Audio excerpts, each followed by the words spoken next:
What is happening? Good morning. Wonderful to see you this morning on this beautiful New England winter day. They are gorgeous. Let us open our hearts to this day, to the wonder of being and the marvel of awareness, to the beauty of creation and the joy of connection, to the play of many and the mystery of one. Let us open our hearts to this day. And let's sing hymn number 1040 in the teal hymnal, Hush. We'll just do the first 3 verses.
Welcome to First Parish in Milton.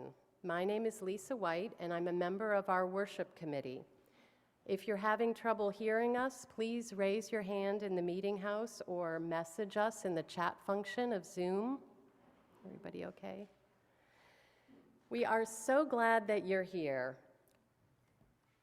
We're so glad you've chosen to be with us this morning or to join us virtually. However your journey, whatever your heritage, whomever you love, you are welcome here. Your presence on Sunday morning enriches worship for everyone. This sanctuary is made holy by your presence. If you're joining us for the first time, a special welcome. You'll find information about First Parish in your pew. Jonah, the greeter, or I will be happy to answer any questions that you might have. He's back there waving his hand. And either of us would welcome the opportunity to walk with you over to our social hour after church. The work of living our faith is done both in and out of worship, so I call your attention to the printed announcements that came with your order of worship and are also found in your emailed link. In particular, I'd like to call your attention to the announcement about the Christmas pageant. It's less than 3 weeks away, and planning has begun for this fun event on Christmas Eve outside, and we can find volunteer opportunities for everyone who's interested. So please, if you are interested, let Steve Yakutis know if you want to be in the pageant itself, and which involves little to no rehearsal time. And let Sherry in the office know if you're interested in helping with logistics. Now let's take a few minutes to greet one another and extend a warm welcome to old friends and new Staying in our pews to be COVID safe. And for those on Zoom, if you'd please turn on your video and go to gallery view so you can say hello to others zooming in.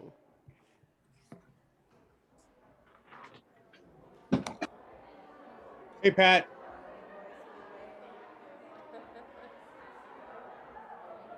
Hey, Pat. Hey, Mute. Frank. Mute. How you guys doing? How's it going? Good, good. What a Yeah, nice day. I know it. What's up, Frank? How's your Blue Hills project going? My what? The Blue Hills project. Which one? Oh, the open season there. Oh no, I'm retired. I'm gone. Oh, you're free from all I've that. been gone. Yeah, we should talk sometime. All right. Yeah, I'm out of there. Oh, good. As we enter into worship, please take a See you moment to guys. make sure that your Bye-bye. cell phone is silenced. Now is the moment when we can focus on being here, when we can choose to connect with ourselves and the divine, when we can choose to just be present.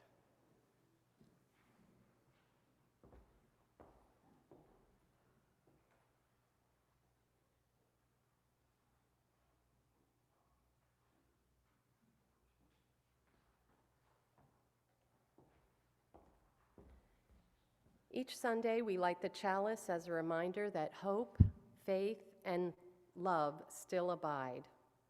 Now, please join me in saying the call to worship. The words are in your order of service. Come, let us we gather to celebrate the sacred within and among us. We come to seek spiritual growth and understanding. We strive to practice acceptance, forgiveness, and love. Together, we work to build a world with justice and compassion. Come, let us gather together. Are Trista and Anna here? I don't see them. Guess not. Okay. They were going to light our Advent candle. Penny did that too. So we light this second Advent candle for the power of love. Love is what moves us to heal and to hope. Love is the courage to see the divine in each of us, the synergy and creativity of the universe. We light this candle in gratitude for love that unravels fear and upholds life. This light shines in the darkness and says, "Fear not, love still abides."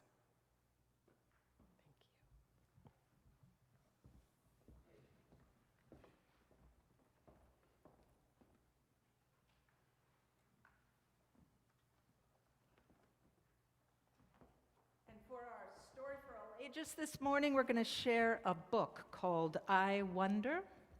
And Lisa is going to help me out. The two of us will read this to you, and we can bring this downstairs if you wanted to look at the pictures, but we wanted to just share it all together. It's called I Wonder, and it's written by Annika Harris and illustrated by John Rowe.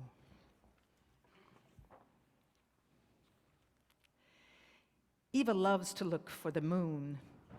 It follows her from place to place, disappearing behind trees and mountains, and then appearing again someplace new.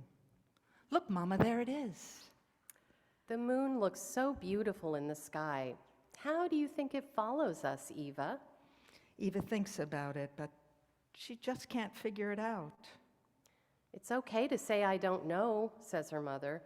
When we don't know something, we get to wonder about it. I wonder if the moon and Earth are friends, says Eva. Her mother smiles. I like that idea. But Mama, how does the moon really stay close to us? There's an invisible force called gravity that pulls all the things in the universe together, Eva's mother explains. Gravity keeps the moon close to the Earth, and it keeps the planets close to the sun, too. They circle around like this. Eva understands a little better, but then she starts to wonder, Mama, where does gravity come from? I don't know, Eva. Nobody really knows for sure. And when no one knows the answer to something, it's called a mystery. A mystery is something for everyone to wonder about together. How fun. Eva imagines herself wondering about gravity together with all the people of the world.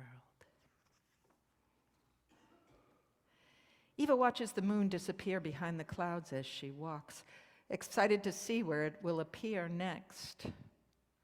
How many grains of sand are in the whole world, Mama? I wonder about that too. There are trillions and trillions of grains of sand, but nobody knows exactly how many. Eva tries to think about all the sand in the whole world. It feels so big that I can't fit it all in my imagination. It makes me feel dizzy, like I'm falling. I know what you mean, her mother agrees, and I'm sure other people feel that way too. Eva walks down another path looking for the moon, and a little orange butterfly appears. Then she notices there are butterflies everywhere. Mama, where did all these butterflies come from? These butterflies have been flying around for a few days, but they started out as little caterpillars. And those caterpillars came from eggs.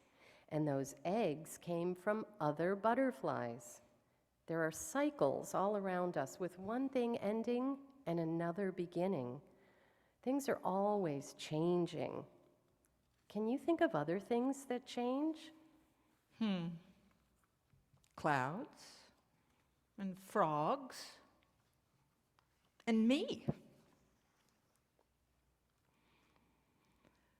Later, Eva wonders, Mama, what was here before all the butterflies and frogs and clouds, before everything?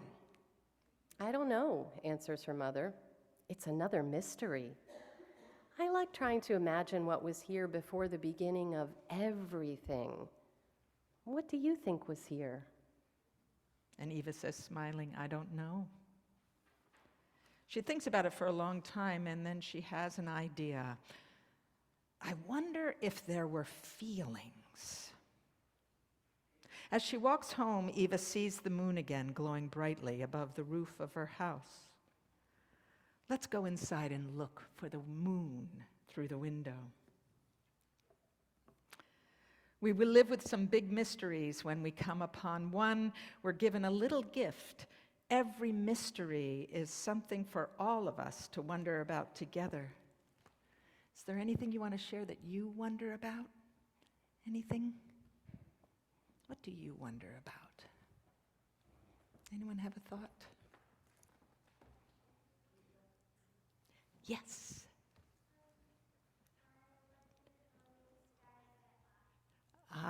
Wonder how many stars there are. How many other people wonder that? Yeah. Do you have one, Addie?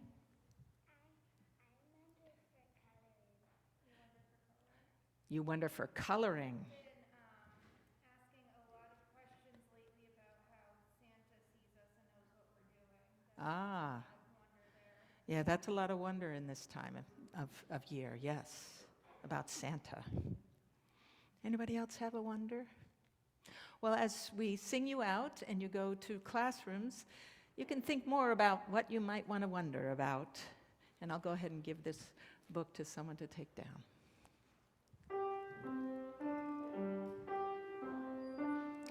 Go now in peace.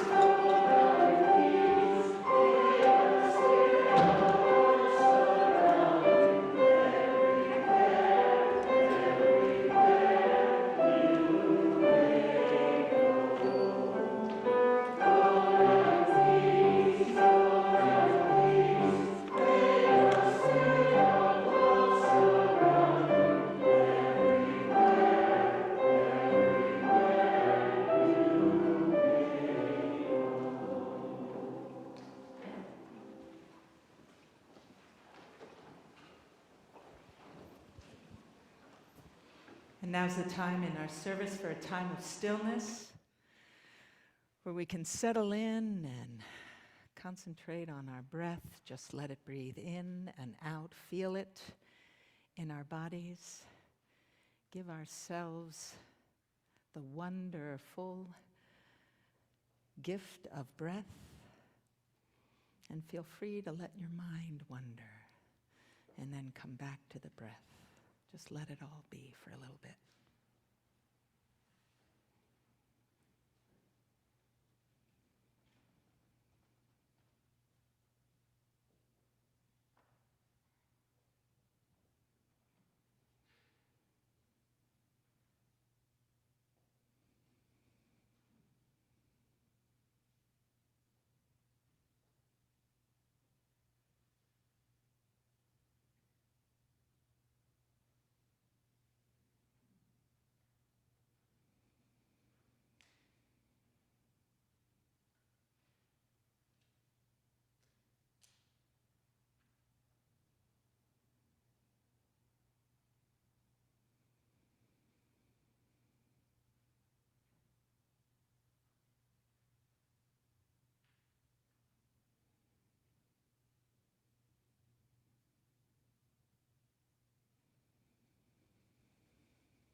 Blessings be.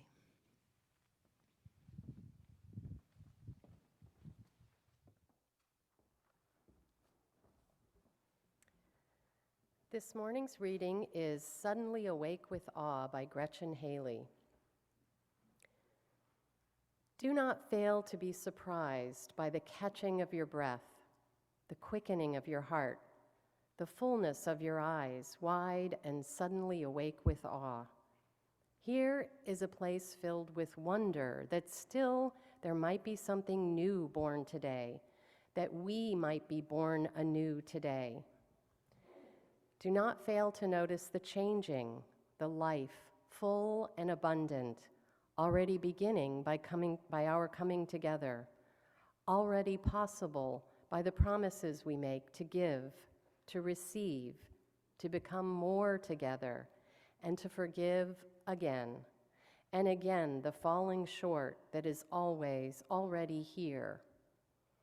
Here we find ourselves among the courageous, feeling ourselves, trying to become brave with each in and out of breath, each word, each pause, each song. We give thanks to be on this journey. Come, let us worship together.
wonderful to hear you from the rafters. Thank you.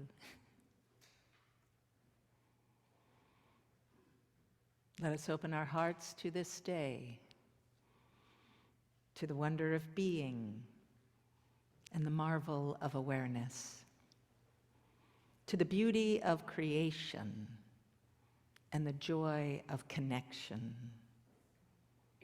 to the play of many within the mystery of one. Let us open our hearts to this day. Each time we wake from our sleep, we greet a new moment of being. Where we are is already a reality. Where we're going, an unknown co-creation. Thoughts often rush in faster than our breath and can move us to the next moment without even being aware.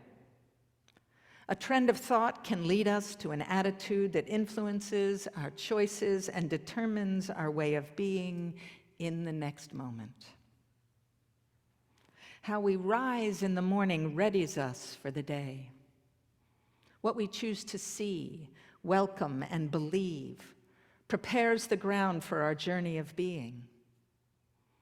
And we're not only asleep in our beds at night. We can fall into a kind of slumber or habit of being that dulls our awareness of possibility and our even seeing present reality. Buddhist Tara Brach often calls this a trance, a kind of fog-limiting awareness, a habit of thinking that prevents clarity. A trance of unworthiness, or a trance of victimhood, or a trance of self-righteousness, or a trance of hopelessness. We can be lost in our lives by the pull of self-doubt and judgment of self or other. We often lose our way even though we are physically awake. The Milton Interfaith Clergy Association organizes several town-wide events throughout the year. One treasured part of our events is to begin with Rabbi Benjamin blowing the shofar, an instrument made out of a ram's horn. It's a sharp and piercing sound that is meant to wake up the listeners to the moment, to think about intention and the choices we make, to be aware of what we are and what we can do, to be here, now, in the possibility of being. Awake, writes Maimonides, an ancient Jewish scholar, awake, O you slumberers, awake from your slumber. The Christian ritual of Advent began this week. In some ways, it is a calling to be more aware, to wake up to possibility, to make room for the mystery and wonder of our lives, which is named Emmanuel, God with us. For 4 weeks, Christians the world over practice the discipline of readiness to welcome the ministry of Jesus in celebrating his birth. It's a time to wake up to the sacred in the ordinary and how love can be activated in our lives, God with us. The Advent period does not need to be a passive time, waiting for someone or something else to break us from our routine or save us from our lives. It can be a time to break the illusion of distance from what is holy, shake off our trance of shame and unworthiness, and engage our natural, inborn, creative wisdom toward peace on earth, goodwill toward all.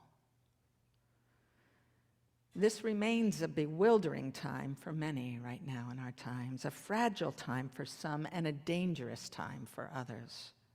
We're still in between the powerfully unnerving time of COVID lockdown and living into what might be from what we learned, from what we have suffered, from what we have discovered. What's clear, though, is the choice to live, the insistence that thriving is possible. If we listen more deeply, risk more widely, and find ourselves all in this together. thriving is possible if we're willing to activate the wonder of our lives. This morning's words of Reverend Gretchen Haley. Here is a place filled with wonder that still there might be something new born today, that we might be born anew today. Do not fail to notice the changing, the life full and abundant. So how might we prepare the way for wonder? I'll offer 3 of many avenues: humility, awe, and audacity. Humility. In my sabbatical, which I just returned from a couple weeks ago, I spent much time receiving the day as it came. And though I did see some new sights, the wonder came from primarily my routine morning walk, which I was able to expand. Though framed in the same physical area, I was ready for what the particular morning could teach me. Sometimes I would muse aloud some life wondering, and sometimes I would compose a haiku, but mostly I just walked and looked, breathed and listened, opened to the beauty before me, ever new. It's a humble wondering, a being without expectation, simply seeing the gift that I did not earn or might not have tomorrow, an unearned wonder that has nothing really to do with me, except in the invitation to participate. The seeds of this understanding may have been sown some 15 years ago at the beginning of another sabbatical with the church I served in Maryland.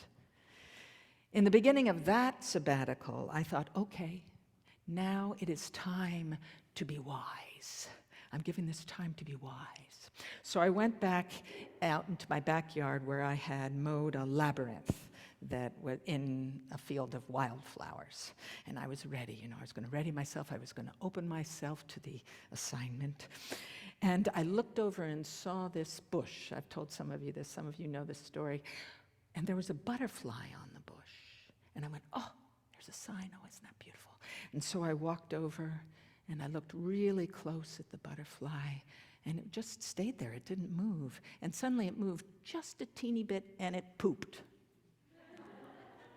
Now, I'd never thought of a butterfly pooping. But have you ever thought about butterflies pooping? Really? But I think that what that was saying was, Lisa, get over yourself. For crying out loud, you're full of it. Calm down.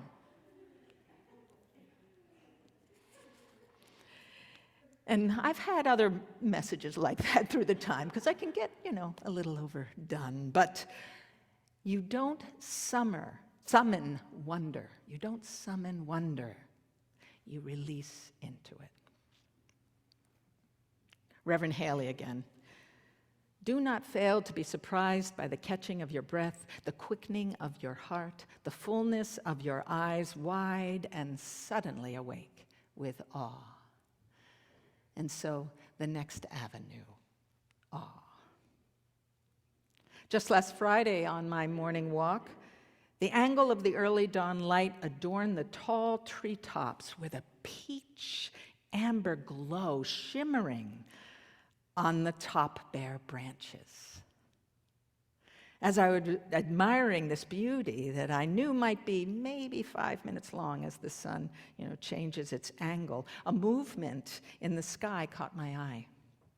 It was a single seagull flying across the sky, and the angle of its body caught the color on its white underbelly. So suddenly it was a gull with amber peach belly. The gull was so high in the blue sky, it was a silent wonder, carrying that peach amber light into the distance. Now, that moment won't happen again. But I got it. It's with me. Wonderful moments are happening all the time. We're wired for wonder.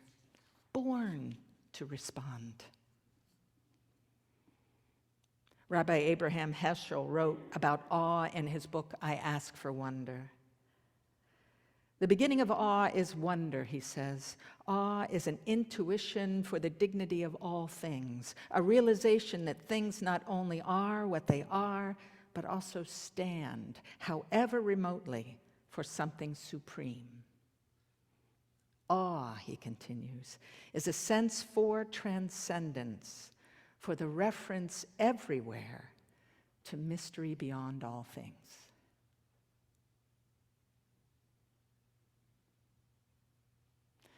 And then the third avenue that I'll offer today, of many, is audacity. Something that we definitely need. Audacity, a willingness to risk not knowing, a willingness to risk wonder.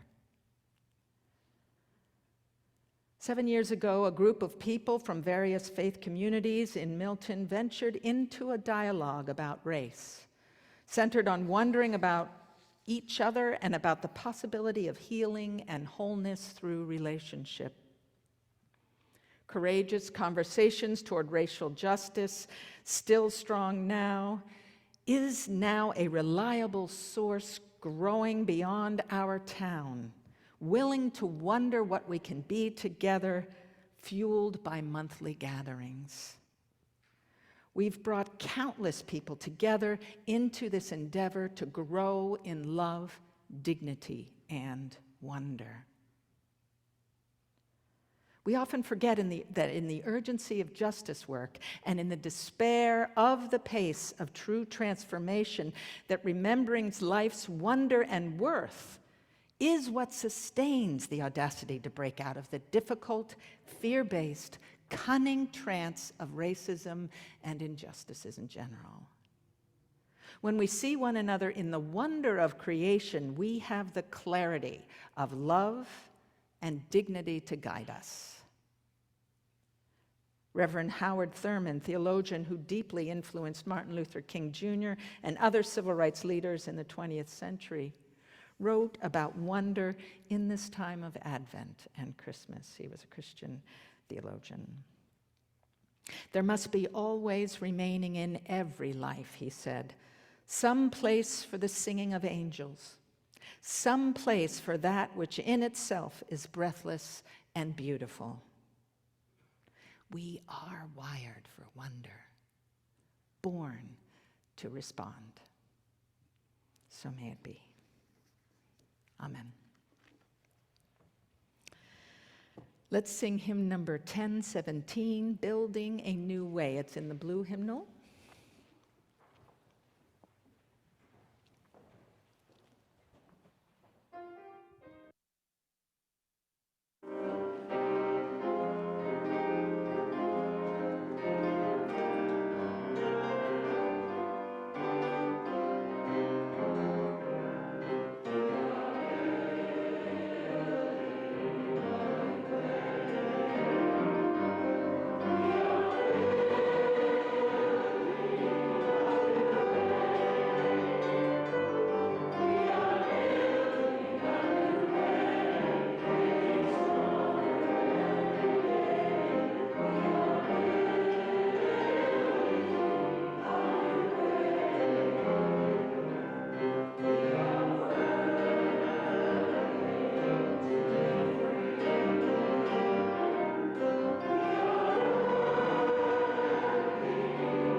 please be seated?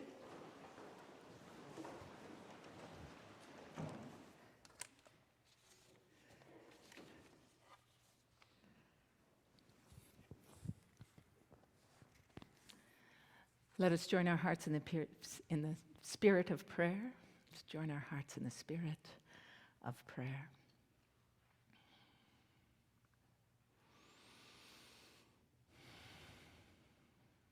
Life in all life, being in all being. You are known by many names. Come to our awareness. Help our lives flow with the inborn wisdom of life's worth and wonder. Help us be bold in our love and compassion, and forgiving in our brokenness.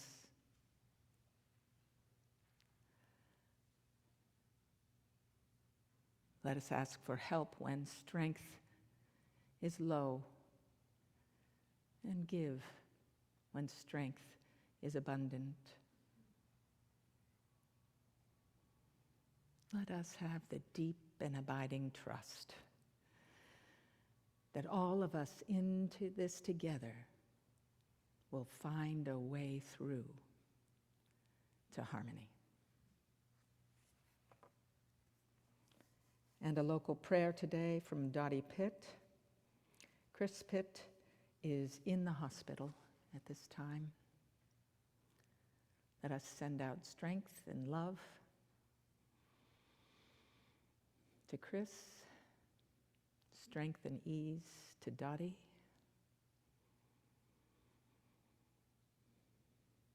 And for all the prayers lifted up but unspoken, may we surround them in love.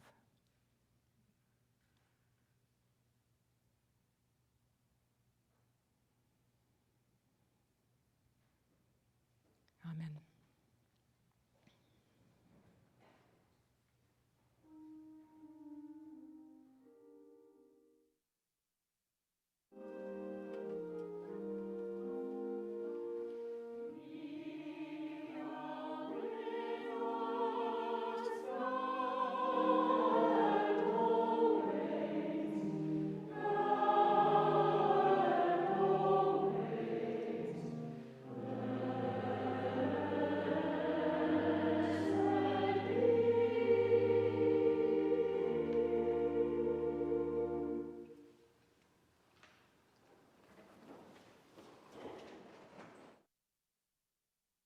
I'd like to invite Mick Hirsch, the Executive Director of Thrive Gulu, to come up and say a few words.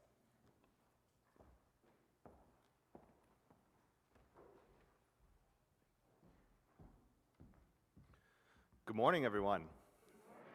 My name is Mick, as I was graciously introduced. I actually used to be the Director of Religious Education at the Unitarian Universalist Society of Wellesley Hills just prior to joining Thrive Gulu. So between Mike and myself, there's a bit of UUism infused into our organization. So I'm very happy to be here. There are very few places outside of UU parishes where you can celebrate the sacredness of butterfly poop. So I very much enjoyed that. I do want to start off, though, by just thanking, I know there are several of you who already have been supporting our organization for some years now. Thank you so much for that. It means so much to us. I, of course, want to thank Mike and Tasha. I could go on for hours about the support that Mike has given us. But I have limited time and unlimited stories to tell, so I'm just going to give you a few punchlines. I have hope again. I was going to kill myself, but now I know my life matters. I never knew I had symptoms of depression, but now I know how to help myself. I always prayed that I could send my daughters to school, but I couldn't afford the school fees. But now my daughters go to school. For the past 2 years, my family could only eat 1 meal a day. Sometimes we had to go hungry. But now we eat 2 meals every day. 2 years ago, I didn't know a single word of English, but now I can greet you. Now, I learned how to read my favorite psalm in Acholi. That's the local language. And finally,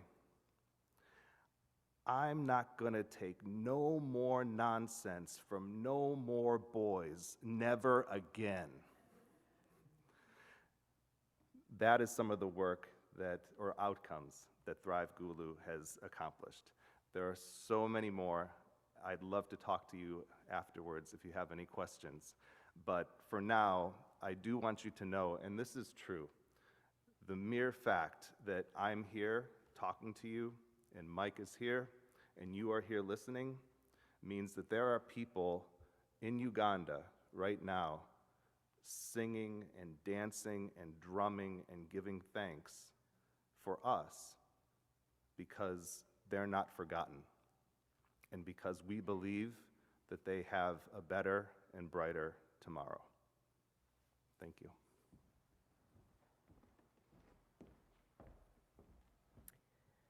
Thank you, Mick, for being here today to share with us the work about Thrive Gulu.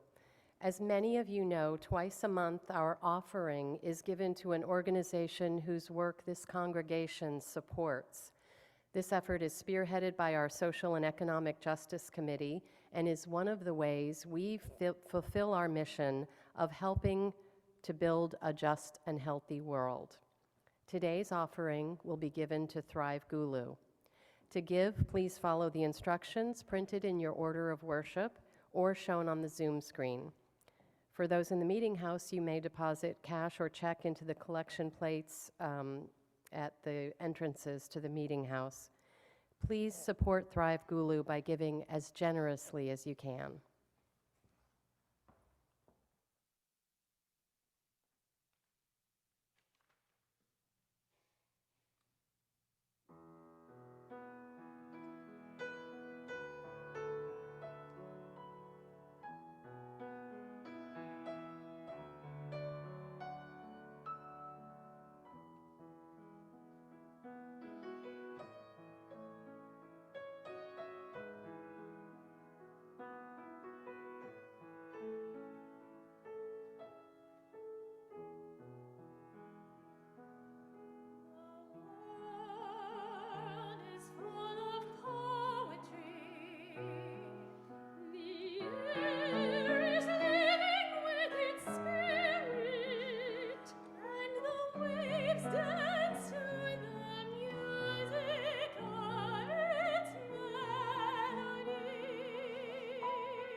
dedication.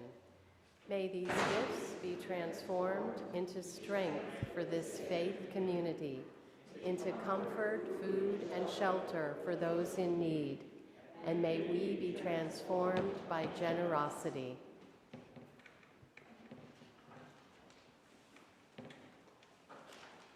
And let's sing hymn number 139. I'm forgetting the name of it. Oh, Wonders Still the World Shall Witness.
And as I extinguish the chalice flame, may the flame and fire of our faith burn deep and wide within.